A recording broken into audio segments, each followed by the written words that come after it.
ओम सभी को सादर नमस्ते जी। आप सभी का स्वागत है हमारे यूट्यूब चैनल वैदिक धर्म पर। और हम पढ़ रहे हैं सत्यार्थ प्रकाश का 11वां समोल्लास।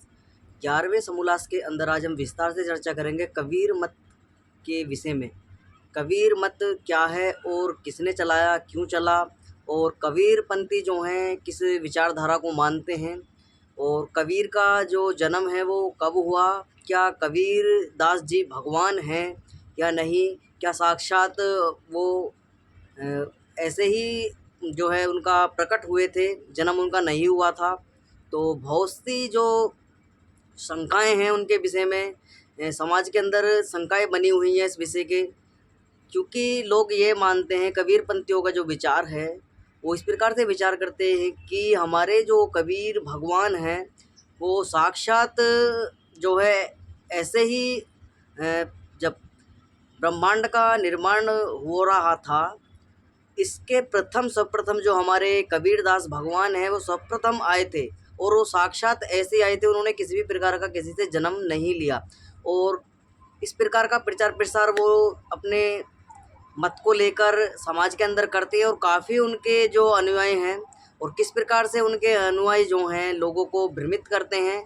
और उनका जो साक्षात जो इतिहास है, सत्य इतिहास है, और ऋषि दयानंद ने किस प्रकार से अपने सत्य प्रकाश के 11वें समोल्लास के अंदर उसकी समीक्षा की है। और ऋषि दयानंद का क्या मत है उनके विषय में, और कबीर पंथियों का जो मत है वो मत क्या है। तो जितने भी लोग वीडियो को देख रहे हैं, वीडियो को शेयर कर दें, चैनल को सब्सक्राइब कर लें, वीडियो को लाइक कर दें। किसी प्रकार की शंका है तो कमेंट बॉक्स में लिख दीजिए। तो चैनल को ज़्यादा से ज़्यादा सब्सक्राइब करें, कमेंट करें, वीडियो को लाइक करें, जिससे हम ज़्यादा से ज़्यादा लोगों तक अपना जो ये वैदिक मत का प्रचार प्रसार है इसको ज़्यादा से ज़्यादा लोगों तक पहुंचाएं। और जो लोग सत्य सनातन वैदिक धर्म को मानने वाले लोग हैं उनको ठीक प्रकार से अपने सत्य सनातन वैदिक धर्म की अच्छी प्रकार से जानकारी उनको हो।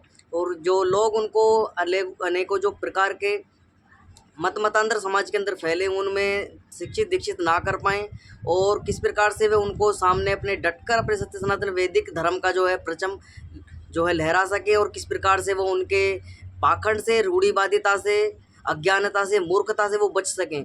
तो उसी का प्रयास ऋषि दयानंद के संस्था बनाई हुई आर्य समाज संगठन करता है और ये समाज के विद्वान करते हैं। तो इसी प्रयास में लगे हुए हैं, क्योंकि आर्य समाज के अंदर मैं स्पष्ट आपको बता दूं, किसी प्रकार का रूढ़िवादिता, पाखंडता, अंधविश्वास, कुरीतियों के कुछ भी तुम्हें देखने को नहीं मिलेगा। भूत प्रेत, जिन्न आदि, कराया धराया, इस प्रकार के जो षड्यंत्र, बलि प्रथा, कुप्रथा, नारियों के साथ में व्यभिचार, दुराचार आदि, इसी प्रकार के जितने भी षड्यंत्र अनेकों मत पथ संप्रदायों में देखने को मिलते हैं, तुम्हें एक भी कमी आर्य समाज के अंदर देखने को नहीं मिलेगी। किसी भी प्रकार का पाखंड तुम्हें देखने को नहीं मिलेगा। क्यों नहीं मिलेगा? क्योंकि आर्य समाज जो है वो ईश्वर की वाणी, वेदों को अनुसरण करता है, वेदों के पथ पर चलता है। वेदों के द्वारा दिया हुआ ज्ञान जो ईश्वर का ज्ञान है उसमें शिक्षित दीक्षित मनुष्यों को करता है, उनकी शिक्षा दीक्षा उनको दिलाता है, प्रचार प्रसार वेदों का करता है। महापुरुषों के जो चरित्र है, वास्तविक चरित्र है, उसको समझाता है, वास्तविक चरित्र का प्रचार प्रसार करता है, उनको धारण करता है, धारण करवाता है आर्य समाज।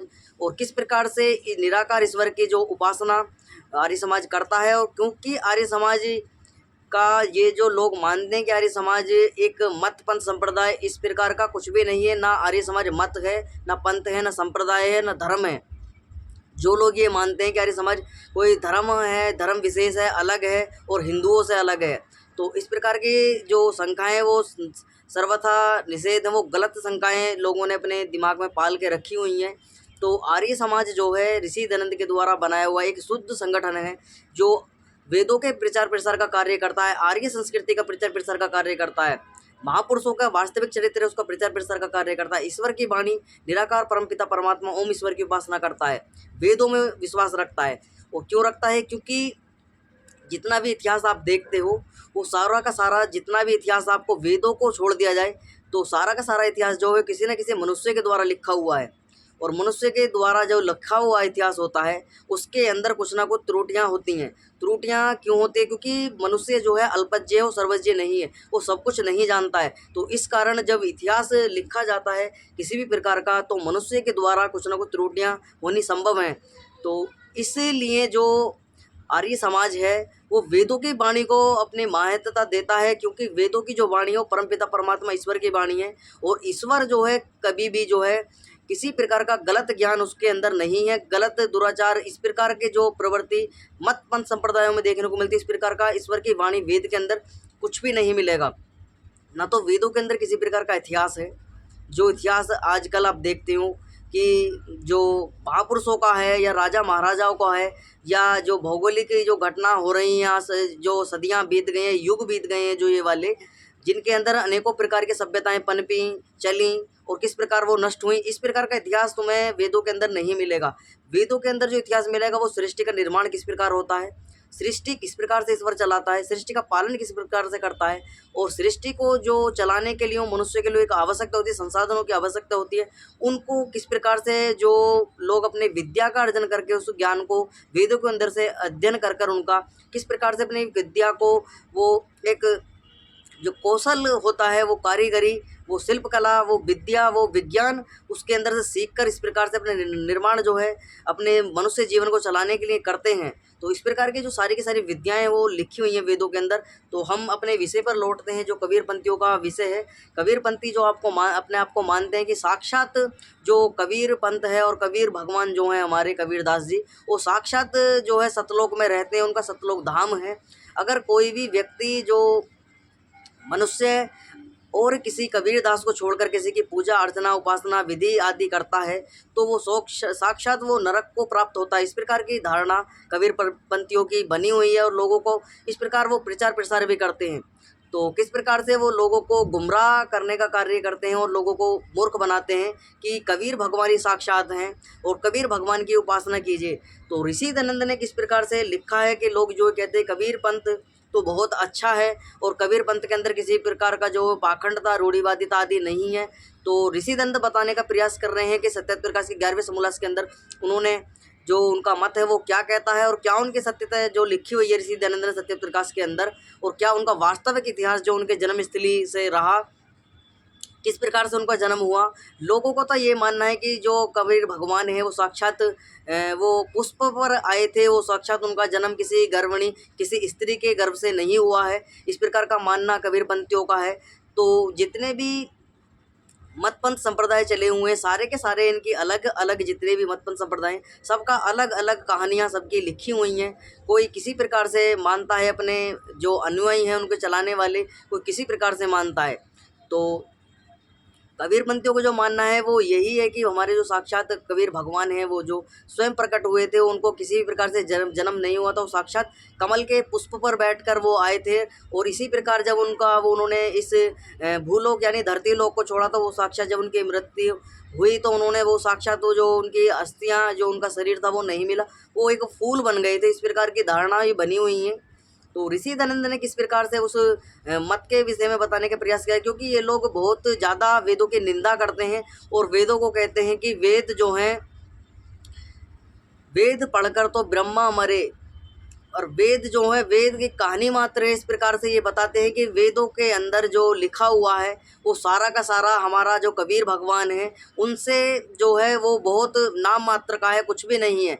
जितना ज्ञान हमारे कबीर भगवान को है उतना वेदों में भी नहीं है। अगर हमारे कबीर भगवान के शरण में आएंगे, हमारे कबीरदास जी के शरण में आएंगे तो उनको साक्षात जो है सतलोक की प्राप्ति होगी और वो मुक्त हो जाएंगे। इस प्रकार की धारणाएं बनाते हैं, लोगों को मूर्ख बनाने का कार्य करते हैं। वेदों की सबसे ज़्यादा निंदा जो करते हैं वो कबीरपंथी करते हैं और वेदों को इस प्रकार के कहानी गपोड़े आदि बनाते हैं और जो वो तर्क और देते हैं कि ब्रह्मा विष्णु और महेश इनका पिता कौन, इस प्रकार की वो कहानी बूझते फिरते हैं, लोगों से सवाल जवाब भी बूझते फिरते हैं।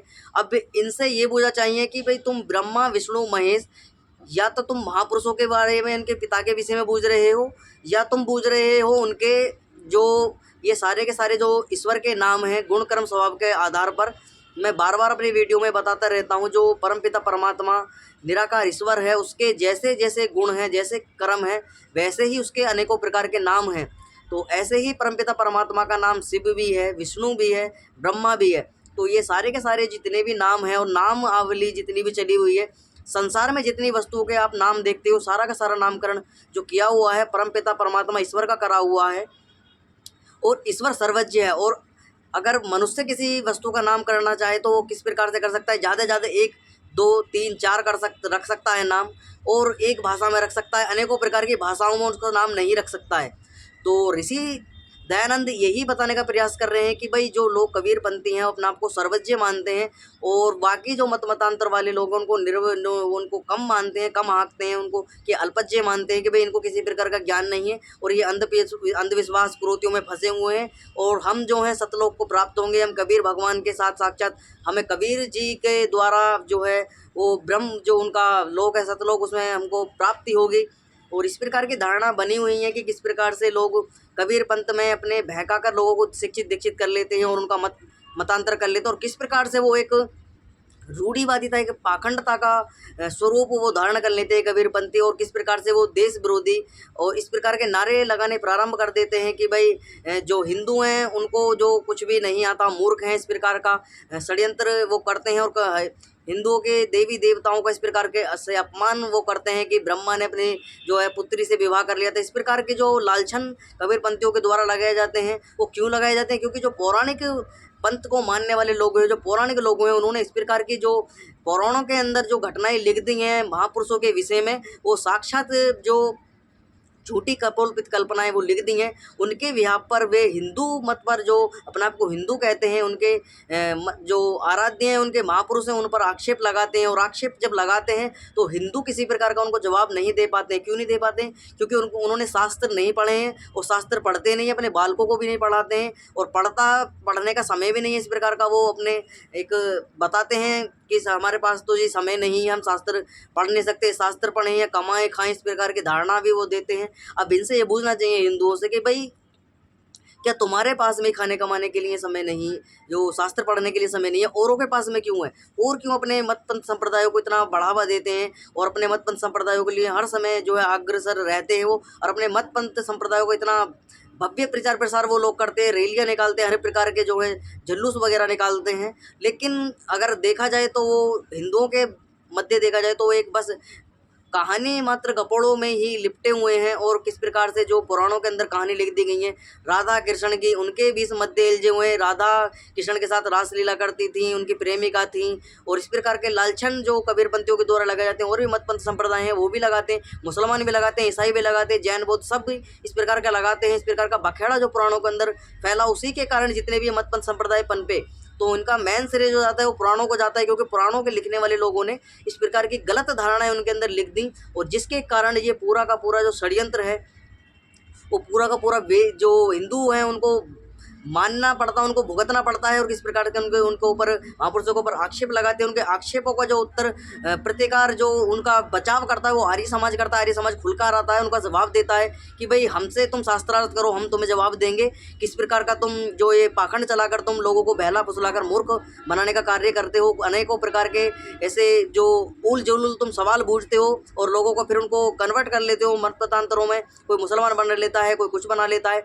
गलती दरअसल में अपने ही मत वालों लोगों की, अपने हिंदू धर्म को मानने वाले जो लोग हैं, हिंदू अपने आप को कहते हैं, क्योंकि वो शास्त्रहीन है, शस्त्रहीन है, विद्याहीन है। जब तक आप विद्या नहीं पढ़ेंगे, शास्त्र नहीं पढ़ेंगे, इतिहास नहीं पढ़ेंगे अपने महापुरुषों का, तब तक यही कल्पनाएं आपके साथ में होती रहेंगी। और मतांतरण, धर्मांतरण, अनेकों प्रकार का जो प्रपंच है वो सारा का सारा हिंदुओं के साथ में होता है, और हिंदुओं के साथ में हर प्रकार का अत्याचार होता है। और वो हिंदू 1-2 दिन, 2-4 दिन जो है कैंडल मार्च निकालते हैं, कुछ करते हैं, धरना प्रदर्शन करते हैं, फिर वही दुर्दशा अपनी शांति प्रथा में आ जाते हैं, फिर दोबारा से किसी के साथ में दुराचार, व्यभिचार, बलात्कार, धर्मांतरण, मतांतरण, हत्या, लूट खसोट सब होता है। उसी में फिर लौट आते हैं, फिर भूल जाते हैं, फिर दोबारा कोई घटना घट जाती है, फिर वही कैंडल मार्च निकाल कर इधर उधर का प्रचार प्रसार करते हैं और हा हुल्ला करते हैं, और फिर दबकर रह जाते हैं। लेकिन क्यों वो वास्तव उसकी जड़ को खोजने की प्रयास नहीं करते कि इसकी मेन जड़ कहाँ है, क्यों हमारे साथ में ऐसा होता है। इस प्रकार वो जवाब अपना सोच नहीं पाते, बुद्धि अपनी लगा नहीं पाते, क्या कारण रहा हमारे जो बालकों के साथ में ऐसा हो रहा है, हमारे बालकों के साथ में ऐसा हो रहा है, हमारे नौजवानों के साथ में हो रहा है, क्या कारण रहा। तो उसका मेन कारण यही है कि जो आपके नौजवान, हमारे नौजवान हैं और बालक हैं, उनको विद्या आपने नहीं पढ़ाई, आपको उन्होंने संस्कार आपने उनको नहीं दिए, अपने महापुरुषों का ठीक प्रकार का जो चरित्र था उनको नहीं बताया, राम जी का चरित्र आपने उनको नहीं बताया, वाल्मीकि रामायण अपने घर में नहीं रखी, महाभारत आपने नहीं रखी। सभी प्रकार के जितने भी हिंदू लोग अपने आप को मानते हैं जो महापुरुषों के ग्रंथ हैं, वाल्मीकि रामायण, हमारा जो इतिहास रहा है श्री रामचंद्र जी महाराज का, और आप महाभारत नहीं रखते जिसमें एक अच्छी प्रकार की राजनीति आपको देखने को मिलेगी, अच्छे प्रकार की जो राज्य व्यवस्था है किस प्रकार की आपको वो देखने को मिलेगी, सभी प्रकार के जो जितनी भी व्यवस्थाएं होती थी, किस प्रकार की राज्य व्यवस्था उस समय चलती थी, नीति शास्त्र क्या होते थे और किस प्रकार का अर्थशास्त्र उस समय पर होता था, लोग कितने धनवान होते थे, शिल्पकार उस समय पर होते थे, अनेकों प्रकार की विद्याएं भारत के अंदर होती थी, इस प्रकार का ज्ञान उनको नहीं बताते, किस प्रकार का चरित्र श्री राम जी चंद्र जी का रहा, श्री कृष्ण चंद्र जी का रहा, शिव जी का रहा, हनुमान जी का रहा, जितने भी महापुरुष हैं इनका रहा नहीं बताते। आप उनको बताते हैं कि श्री राम जी चंद्र जी ने तो बस सीता को लेने गए थे, उन्होंने रावण का वध किया था, बस इतना मात्र बता देते हैं श्री रामचंद्र जी के विषय में। ऐसे ही श्री कृष्ण चंद्र जी के विषय में भी आप बता देते कि भाई श्री कृष्ण चंद्र जी बहुत अच्छे थे और उन्होंने कंस का वध कर दिया था और उनकी एक प्रेमिका थी राधा, उसके साथ में ही मगन रहते थे, 1108 रानियां रखते। तो इस प्रकार की कथा भागवत पुराण वाले बनाने वाले जो कथा बाँचने वाले लोग हैं वो चलाते हैं, लोगों को मूर्ख बनाते हैं और धन ऐंठ लेते हैं, किस प्रकार से उसको इसी पाखंड में चलाए रखते हैं। और लोग कहते हैं कि भाई बहुत से मैंने सुना है लोग बहुत से ये भी जोर शोर से हल्ला करते हैं कि इन्हीं कथावाचकों की वजह से ही जो है हिंदू टिके हुए हैं, अन्यथा ये कथावाचक ना हो तो हिंदू जो हैं वो कब के तिराई मिराई हो जाए, लोग अपने मतांतरों में उनको जो है घेर लेंगे और इधर उधर भटका लेंगे। तो इनसे ये पूछना चाहिए जब आप कथा कर ही रहे हैं तो वास्तविक चरित्र की कीजिए, वास्तविक इनको चरित्र बताइए, श्री रामचंद्र जी का वास्तविक चरित्र बताइए, कृष्ण जी का वास्तविक चित्र बताइए, वाल्मीकि रामायण का पाठ आप उनको करवाइए, वाल्मीकि रामायण बैठाइए पढ़ाइए, पंडाल के अंदर लोगों को ज़्यादा से ज़्यादा बुलाइए उनको। अगर तुम कथाई करने वाले हो तो लोगों को ज़्यादा से ज़्यादा उत्साह उनको करिए, लोगों को ज़्यादा से ज़्यादा बुलाइए कि भाई हम वाल्मीकि रामायण तुमको शुद्ध वाल्मीकि रामायण पढ़ाएंगे, शुद्ध चरित्र श्री रामचंद्र जी महाराज का बताएंगे, और तुमको महाभारत पढ़ाएंगे, हम वाल्मीकि रामायण पढ़ाएंगे, शिव पुराण पढ़ाएंगे, असली शिव पुराण पढ़ाएंगे, जो वास्तविक महाराज शिव का चरित्र रहा है वो पढ़ाएंगे। वो शिव चरित्र नहीं पढ़ाएंगे जो धूमिल है, जो जो पौराणिक लोगों के द्वारा लिखा गया है, जिसके अंदर भांग पीने का विधान है और स्त्री अपने पत्नी जो पार्वती उनके साथ में इस प्रकार की उन्होंने बता रखे हैं, प्रकार की गलत धारणाएं उनके विषय में फैला रखी हैं। इसी प्रकार की जो धारणाएं उनका गलत निराकरण ना कर कर अच्छा जो चरित्र महापुरुषों को बताएं, अपने पांडवों के अंदर जोर जोर शोर शोर से खूब प्रचार प्रसार करें इस प्रकार का, तो लोगों को अच्छी शिक्षा मिलेगी, लोग चरित्र बनेंगे, चरित्रवान बनेंगे और अच्छी प्रकार की शिक्षा लेकर जाएंगे अपने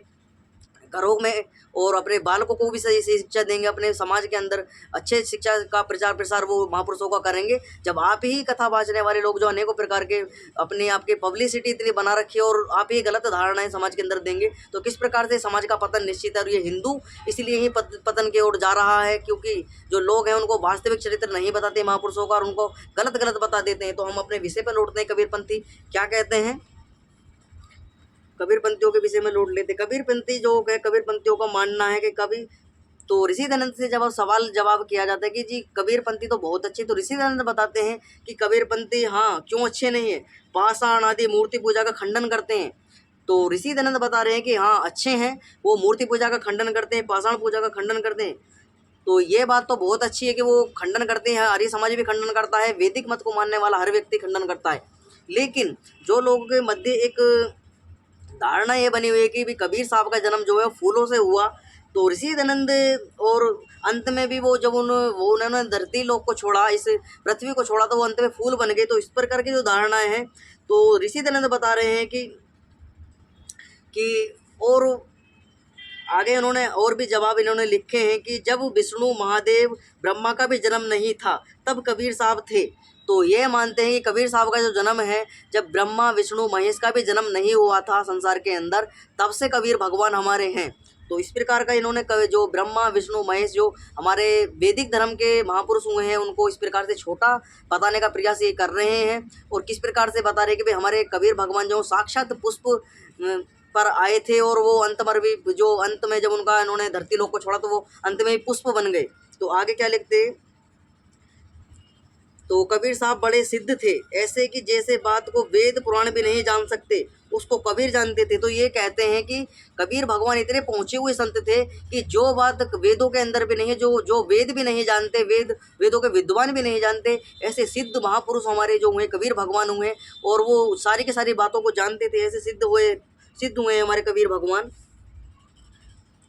तो जो सच्चा रास्ता है सो कबीर ही ने दिखलाया, इनका मंत्र सत्य नाम कबीर आदि है। तो इनका जो मंत्र है सत्य नाम, सत्य को जानो सत्य को मानो, सत्य कबीर ही सत्य है। इस प्रकार का जो है ये धारण जिनका मंत्र है वो बताते हैं कि कबीर ने ही सबको सत्य मार्ग दिखाया है। इससे पहले सब अंधकार में पड़े हुए थे, कोई भी सत्य को नहीं जानता था और सब इस प्रकार के जो पाखंडों में, रूढ़िवादियों में फंसे हुए थे। जब से कबीर आए, कबीर ने सबको जो अच्छा रास्ता दिखाया और सत्यलोक प्राप्ति कराने के मार्ग दिखाए। तो इस प्रकार की धारणाएं इन्होंने बताई। तो ऋषि दयानंद अब क्या लिखते हैं, ऋषि दयानंद की बात विचार करना, ध्यानपूर्वक सुनना है आपको। किस प्रकार के आपके जो समाधान कबीरपंथियों के विषय में, जो कबीरपंथी अपना आपकी डींग मारते हैं, कबीरपंथी अपने आप को बताते हैं हम बहुत ऊंचे संत के पहुँचे हुए चेले हैं और हम जो है किसी से भी शास्त्रार्थ करने के तैयार हैं, कोई भी हमारी बातों को काट नहीं सकता है। तो उनका जवाब ऋषि दयानंद बता रहे हैं। और ये जवाब जब इनसे पूछा जाता है कबीरपंथियों से, तो ये जवाब देने को तैयार नहीं होते और भाग जाते हैं मैदान को छोड़कर। आगे ऋषि दयानंद लिखते हैं, पाषाण आदि को छोड़ पलंग, गद्दी, तकिए, खड़ाऊ, ज्योति अर्थात दीप आदि का पूजन पोषण पाषाण मूर्ति से न्यून नहीं। क्या कबीर साहब, कबीर अब लोगों को, कबीरपंथियों को बुरा लग जाएगा कि क्या कबीर साहब भोंगे थे या भंवरे थे जो फूल पर आए थे। और आगे लिखते हैं ऋषि दयानंद सरस्वती, और जो फूलों से उत्पन्न हुए अंत में फूल हो गए। तो ऋषि दयानंद बताने क्या वो भंवरे थे, मधुमक्खी थे, क्या थे जो वो फूलों से ही उत्पन्न हुए और फूलों बाद में फूल ही बन गए। तो इनके पास में किसी प्रकार का जवाब नहीं रहता। अब एक बात बताइए, कबीर साहब का जन्म कब हुआ? कबीर साहब का जन्म मान सकते हो लगभग 700-800 साल हो गए लगभग, ज़्यादा से ज़्यादा बता रहा हूँ मैं, कम ही होंगे, लगभग 400-500-600 साल हो होंगे। तो इनका मानना ये है कि भाई कबीर साहब का जो जन्म है वो सर्वप्रथम जो हुआ था, वास्तव में जो इनका इतिहास बताया जाता है कि भाई ये तो 700-800 साल पहले काशी के अंदर जो इनका जन्म हुआ है।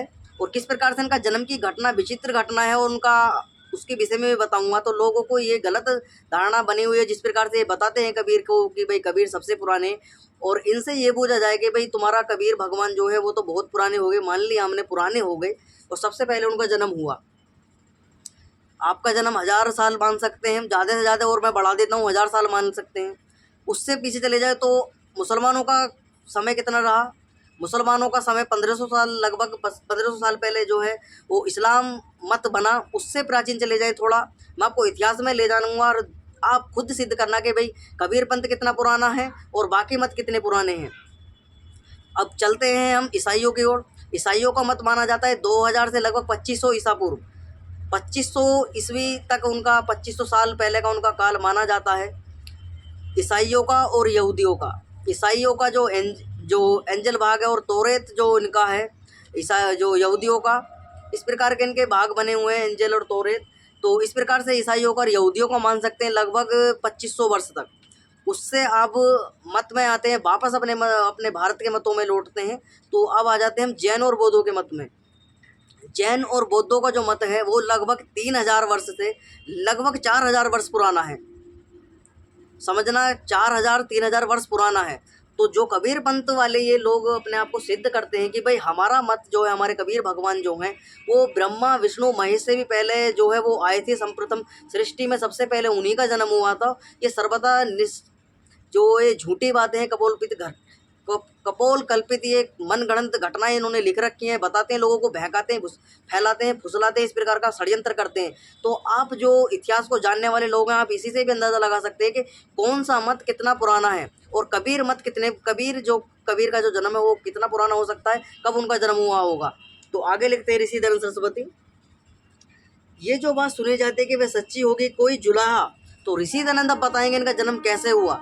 तो ध्यानपूर्वक आप सुनिए, वीडियो को ज़्यादा से ज़्यादा शेयर करना और चैनल को सब्सक्राइब करना, और किसी प्रकार की शंका है तो कमेंट बॉक्स में लिख देना, क्योंकि ये सारा का सारा जो ऋषि दयानंद के द्वारा लिखा हुआ सत्य प्रकाश का 11वां समोल्लास है, ये जितने भी भारत के अंदर मतांतर फैले हुए हैं उनके विषय में लिखा गया है। और ये लिखा इसलिए गया है, और किसी भी, क्योंकि प्रमाणों के आधार पर लिखा गया, किसी प्रकार का ये जो सत्य प्रकाश पुस्तक है ऋषि दयानंद की लिखी हुई, ये अनेकों प्रकार से कोर्ट कचहरियों के चक्कर काट चुकी है। और इनकी जो पुस्तक लिखी हुई है ये प्रमाण के आधार पर लिखी हुई, कोई भी इस पुस्तक का जवाब नहीं दे सकता है। जितने भी मतांतर वाले हैं वो अगर इस पुस्तक के अंदर जो सत्यता लिखी हुई है वो काट दें, क्योंकि वो काट नहीं पाए। हमारे आर्य समाज के विद्वानों ने खूब तर्क वितर्क हुए, हमारे आर्य समाज के विद्वानों ने कोर्ट कचहरियों को खूब चक्कर काटे, खूब उन्होंने जब इन लोगों ने, इनके मत मतांतरों ने, जो अनेकों प्रकार के मुस्लिम हो, जैन हो, सिख हो, ईसाई हो, बौद्ध हो, सभी ने अपने अपने केस जो है इस पुस्तक के विरोध में लिखे, केस दायर करवाए कोर्टों के अंदर। तो किसी भी प्रकार का जब शास्त्रार्थ का नंबर आया, आर्य समाज के विद्वानों ने छाती ठोक कर कहा कि हम शास्त्रार्थ करने को तैयार है, अगर जो कोई भी इस बात को सिद्ध कर दे, आप अगर आपके मत इतने पुराने हैं, आपका मत संप्रदाय में क्या क्या सत्यता है, आप सत्य अब यहाँ प्रमाणों के आधार पर सिद्ध करके दिखाइए। तो जब सिद्ध नहीं कर पाए तो कोर्ट ने स्पष्ट निर्णय दे दिया कि ये पुस्तक जो है, इसका पुस्तक का प्रचार प्रसार होना चाहिए, किसी प्रकार की रोक इस पुस्तक पे नहीं लगेगी, क्योंकि लोगों ने अनेकों प्रकार के केस डालकर इस पुस्तक पर बैन लगवा दिया गया था। और मैं आपसे स्पष्ट कहना चाहता हूँ, ये जो पुस्तक है सिद्धार्थ प्रकाश, ये ऐसी पुस्तक है जो एक अपने आप को, जो अपने आप को ये मानता हो पुरुष, जो व्यक्ति अपने आप को वास्तविक धर्म प्रेमी, राष्ट्र प्रेमी और वैदिक प्रेमी अपने आप को मानता हो, अपने आप को जो वास्तव में सत्य सनातन वैदिक संस्कृति को मानने वाला व्यक्ति है, जब तक इस पुस्तक को नहीं पढ़ लेता उसको सत्य शास्त्रों, सत्य असत्य का ज्ञान उसको नहीं हो सकता है।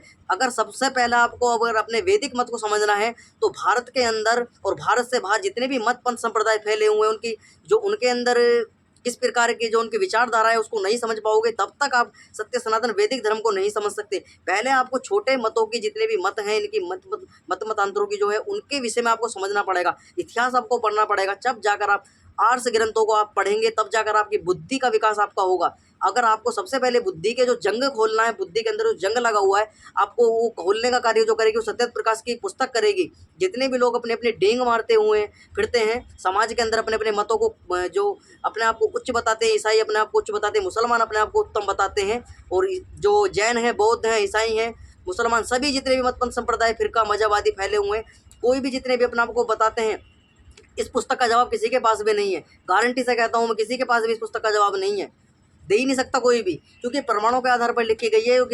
ये किसी मूर्ख व्यक्ति के द्वारा लिखी नहीं गई, ये पूर्ण विद्वान के द्वारा लिखी हुई पुस्तक है, ऐसे पहुंचे हुए ऋषि के द्वारा लिखी हुई पुस्तक है, जिसने सारे मतांतरों के साथ में जो है अपने शास्त्रार्थ किए, और एक भी शास्त्रार्थ में हार नहीं मानी, क्योंकि उनका जो मत था वो वैदिक मत था, और वैदिक मत जो ईश्वर का मत होता है, और जिसके साथ में ईश्वर है उसको बाहरी विवाह का कोई नहीं उखाड़ सकता है। कोई भी जो ईश्वर के सानिध्य में रहेगा, ईश्वर के सानिध्य को प्राप्त करेगा, ईश्वर के मत को लेकर आगे चलेगा, ईश्वर की वाणी को लेकर सबसे आगे चलेगा, उसको कोई भी विजय, उसको कोई भी रोकने वाला नहीं है, कोई भी उसका पतन करने वाला नहीं है। इसी का सहारा ऋषि दयानंद ने लिया, क्योंकि जो वैदिक मत है और वेदों का जो अंदर जो विद्या लिखी हुई है, ये परमपिता परमात्मा ईश्वर का ज्ञान है। उस परमपिता परमात्मा का ईश्वर है जिसने चंद्रमा बनाया, जिसने सूरज बनाया, जिसने पृथ्वी बनाई, जिसने सारे जीव जंतु, पशु पक्षी और सारी की सारी वनस्पति बने, सारा ब्रह्मांड बनाया जिस परमपिता परमात्मा ने, उस परमपिता परमात्मा की ऐसी वाणी को जो है उसको कोई काट नहीं सकता है, कोई भी उसमें गलत एक भी आक्षेप नहीं कर सकता है। जो लोग मनुस्मृति पर आक्षेप लगाते हैं, वेदों पर आक्षेप लगाते हैं, एक भी आक्षेप उसके अंदर, वेदों के अंदर आप नहीं दिखा सकते हैं।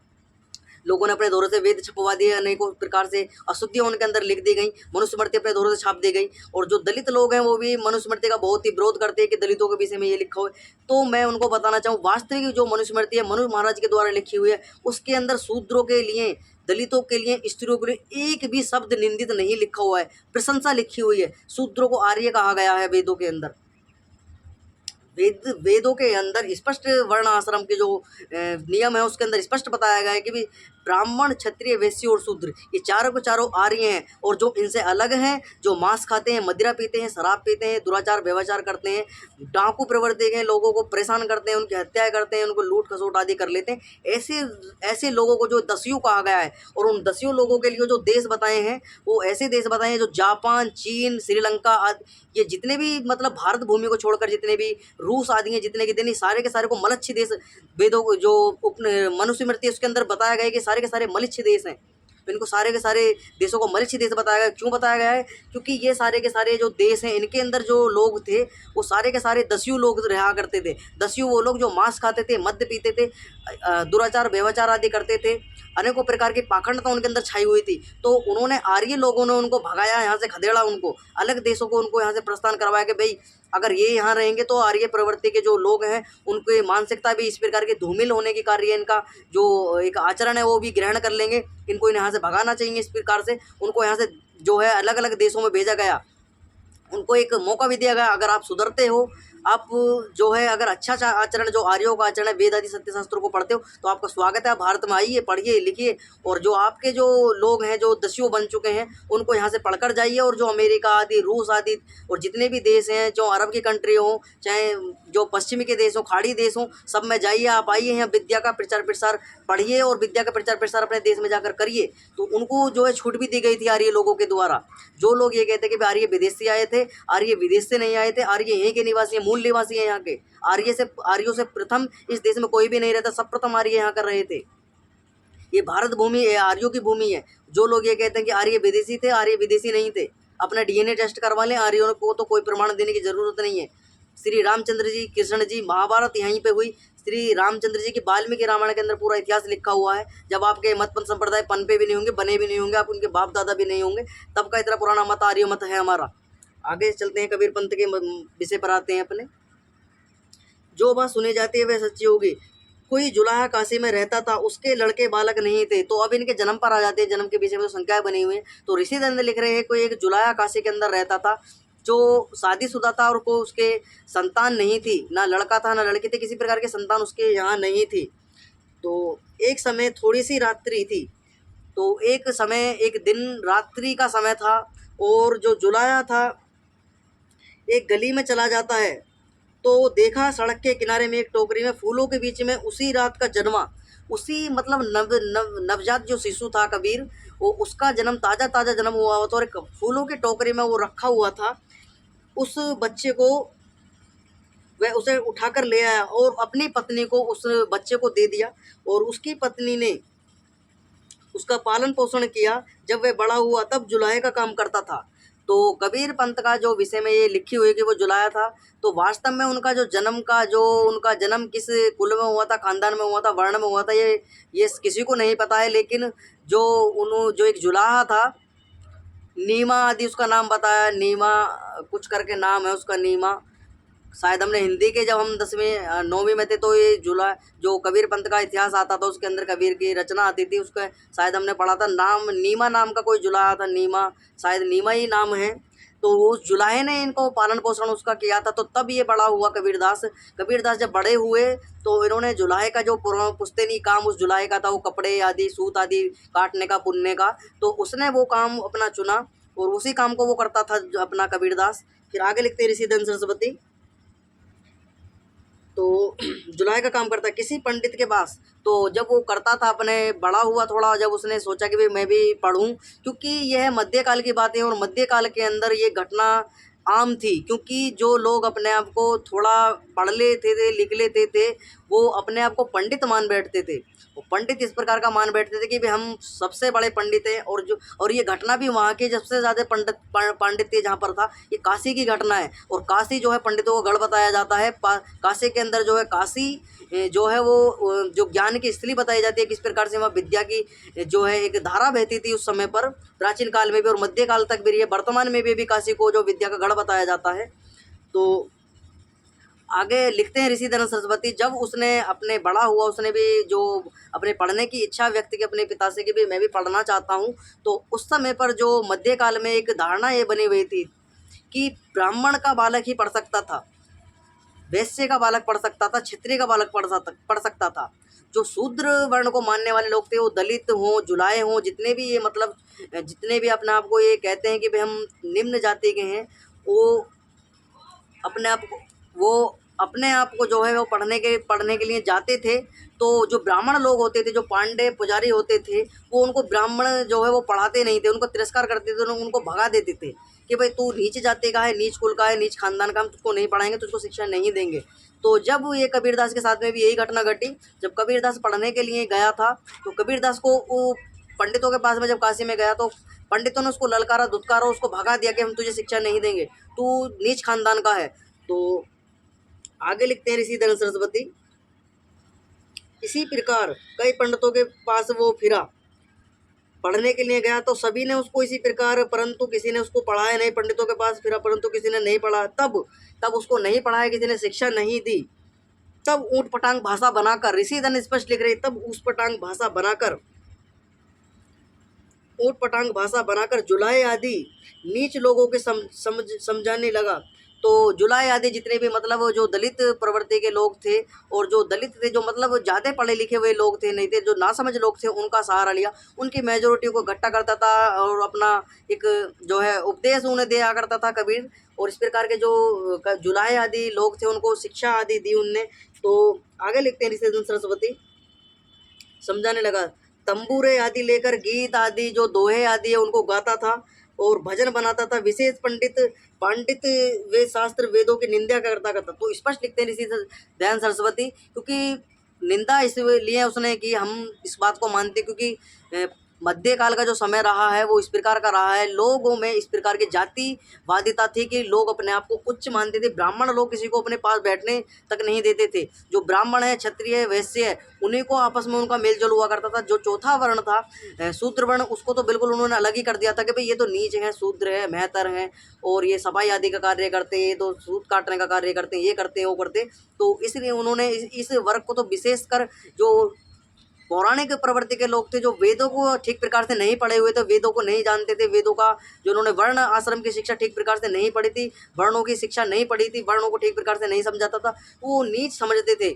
और ये जभी से ये जो प्रथा थी वो चली आई और लोगों के बीच में जो शूद्र व्यक्ति थे उनके बीच में धारणा गलत चलेगी, क्योंकि उनके साथ में गलत हुआ था। इस बात को मानने के लिए आर्य समाज तैयार है। आर्य समाज के विद्वान भी मानते हैं कि मध्यकाल की क्या स्थिति रही। लेकिन प्राचीन काल का उदाहरण दिया जाए तो प्राचीन काल के अंदर इस प्रकार की जो किसी भी प्रकार का जो छुआछूत किसी के साथ में नहीं हुआ करता था।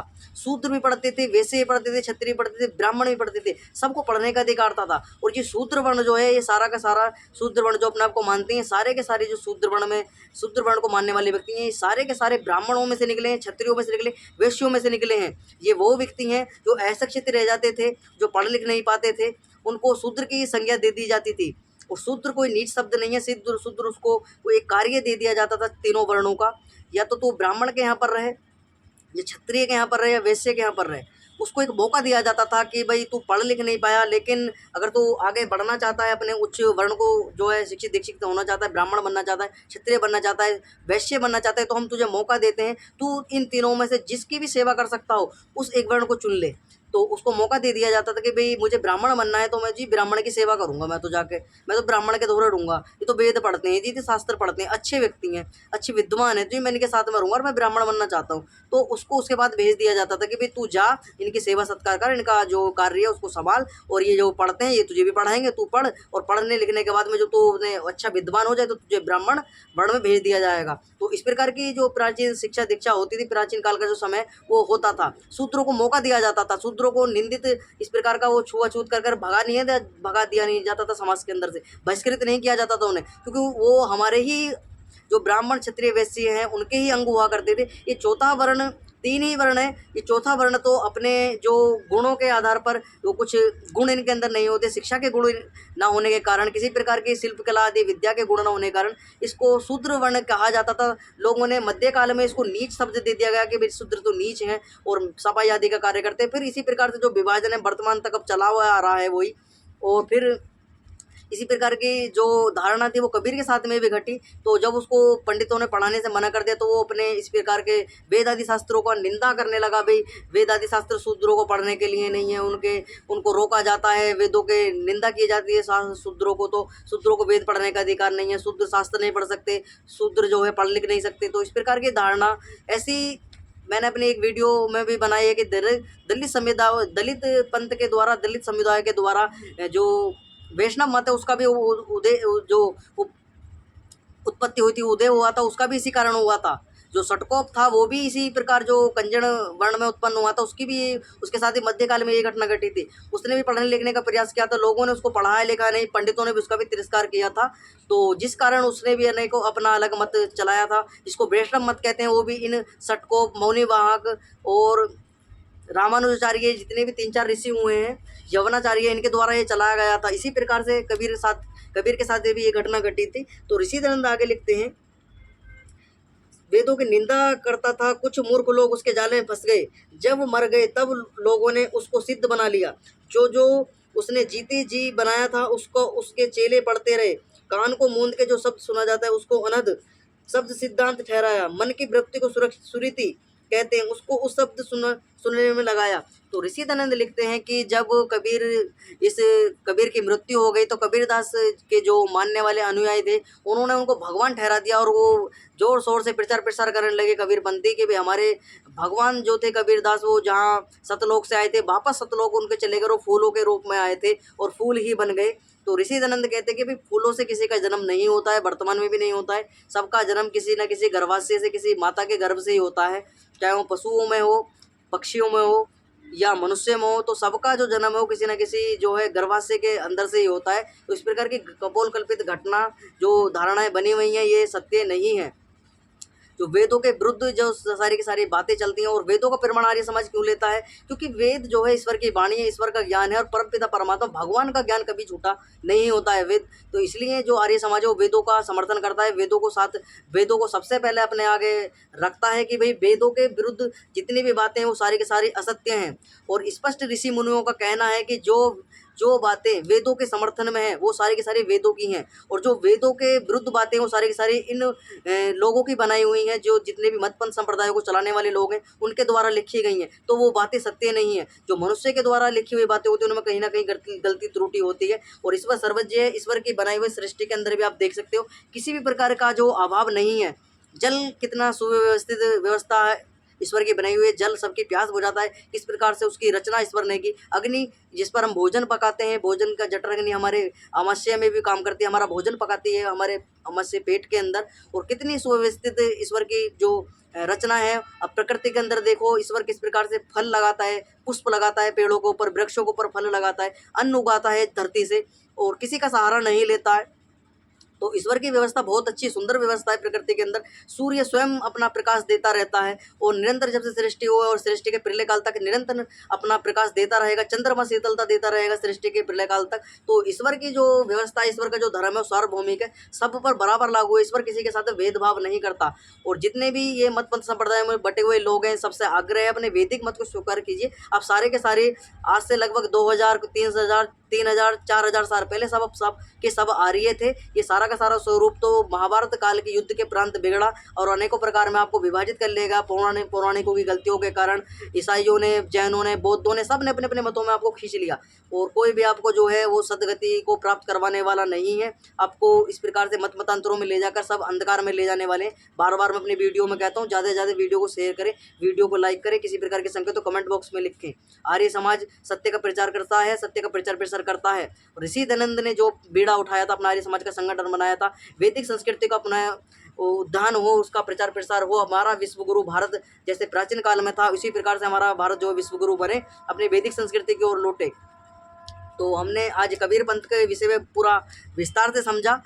तो जो धारणाएं लोगों के बीच में गलत बनी हुई थी कि भाई कबीर भगवान है, वो कबीर भगवान नहीं थे। कबीर का भी जन्म वो ऐसे ही किसी स्त्री के गर्भ से ही हुआ था, लेकिन इनके जो कुल का, माता का, पिता का वास्तव में पता कुछ नहीं है। पालने वाले का नाम ही आता है, जो जुलाया था, जिन्होंने इनका पालन पोषण किया था, उसी का पता है। वास्तव में ये किसकी संतान थी ये पता नहीं है, किसी को नहीं पता है। क्योंकि ये जुलाया जो फूलों की टोकरी में बच्चा रखा हुआ था उसको उठाकर ले आया था, उसका पालन पोषण करा, क्योंकि उसकी संतान नहीं थी, और उसको उठाकर ले आया, कोई रख कर चला गया होगा।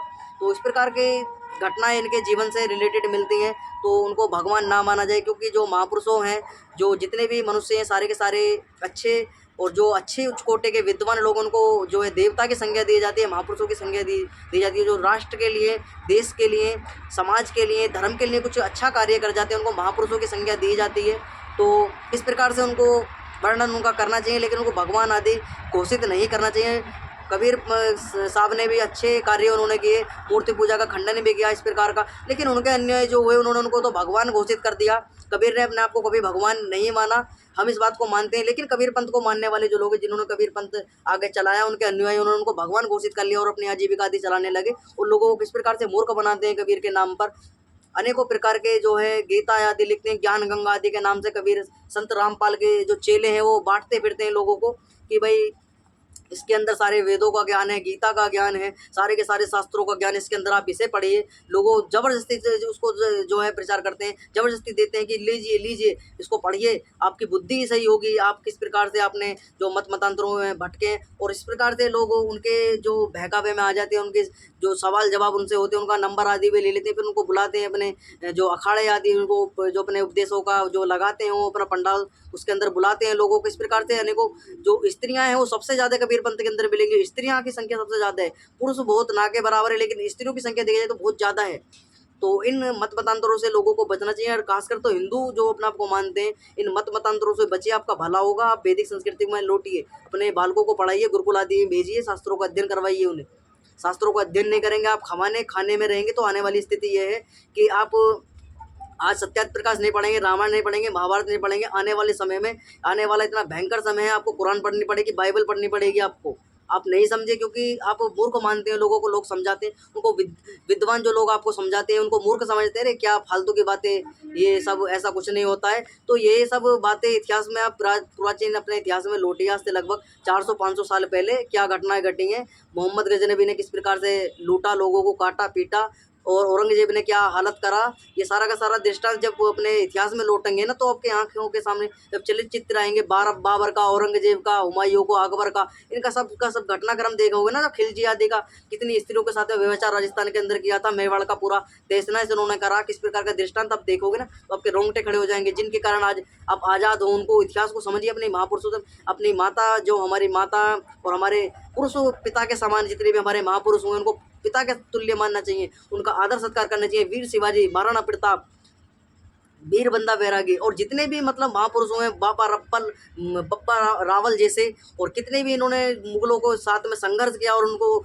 खदेड़ा भारत के भूमि से, जब जाकर अभी ये वैदिक संस्कृति का जो प्रचम है वो बचा हुआ है इन महापुरुषों के कारण। तो ऐसे महापुरुषों का जो हमें सत्कार हमें करना चाहिए, इनका सम्मान करना चाहिए, और इनके वास्तविक चरित्र से हमें शिक्षा लेनी चाहिए। इनके जैसा चरित्रवान होना चाहिए, बलवान होना चाहिए, अपने राज्य आदि का विस्तार आदि करना चाहिए, अपने समाज का उन्नति करनी चाहिए, राष्ट्र की उन्नति करनी चाहिए।